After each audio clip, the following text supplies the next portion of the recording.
प्यारा ॿारो, अॼु असां सिखंदासीं सबक 16। सिज, चंड ऐं तारा। ॿारो, तव्हां शाम जो सिज लहण जो नज़ारो त ॾिठो हूंदो।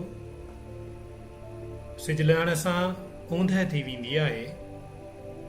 तारा आसमान में टिमकंदे नज़र ईंदा आहिनि। छोरीअ जी राति त पूरो गोल चंड पियो चमकंदो आहे। हाँ साईं, चांड्रोके त ॾाढी वणंदड़ हूंदी आहे, पर साईं चंड बि सदाईं हिकु जहिड़ो न हूंदो आहे।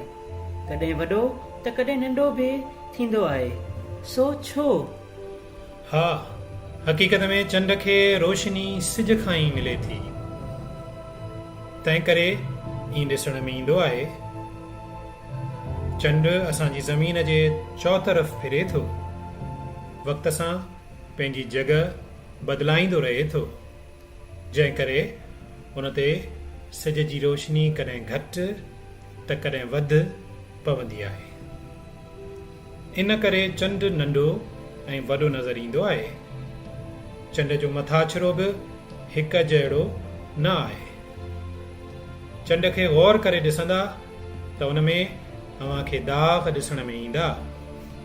हक़ीक़त में उहे दाग़ न आहिनि, पर इहे मैदान, जबल, ग़ारूं ऐं खायूं आहिनि, जेके परे खां दाग़नि वांगुरु ॾिसण में अचनि थियूं।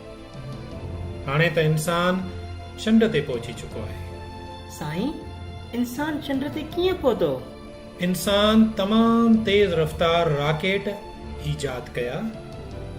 उन्हनि में खिलाई लिबास पहिरे, खाधे पीते जो सामान खणी वञी चंड ते लथा। उतां मिटी ऐं पत्थर बि खणी आया। उहे पत्थर अहिड़ा आहिनि जहिड़ा हिते ज़मीन जा पत्थर थींदा आहिनि। साईं, तारा त तमामु नंढड़ा ॾिसण में ईंदा आहिनि ऐं परे खां टिम टिम पिया कंदा आहिनि। हा, तारा असांखे इन करे नंढड़ा ॾिसण में ईंदा आहिनि जो उहे तमामु घणो परे आहिनि। उन्हनि मां केतिरा त सिज खां बि वॾा आहिनि।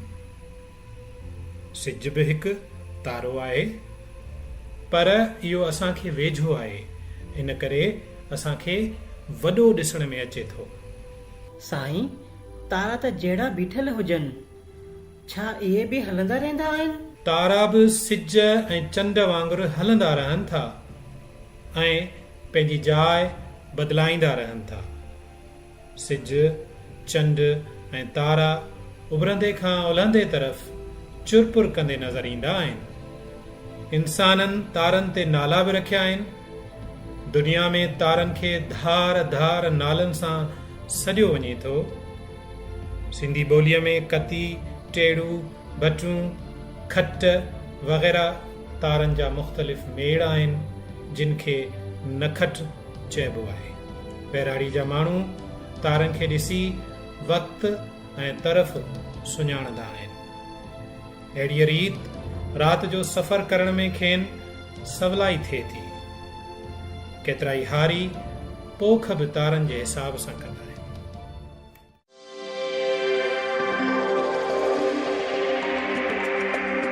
Digital learning platform.